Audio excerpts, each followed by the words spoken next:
All right. Each John, Karen, and Luke collected cans of vegetables. The number of cans that John collected 1/2 Karen.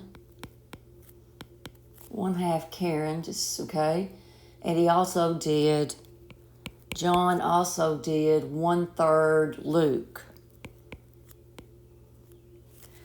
And so that means Karen, multiply both sides by 2, is 2J. And Luke is 3J.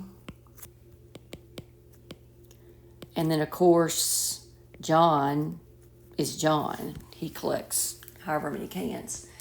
Okay, and we're trying to find the number of cans that Luke collected was what fraction of the total number.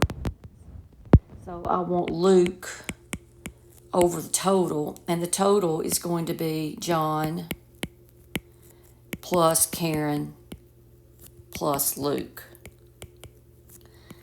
And we know that Luke is 3J. And we know John is J plus Karen, 2J, plus Luke, which is 3J. So let's simplify that. That's 3J over 6J. And the J's cancel. And that's 1 to 2. And that's answer D.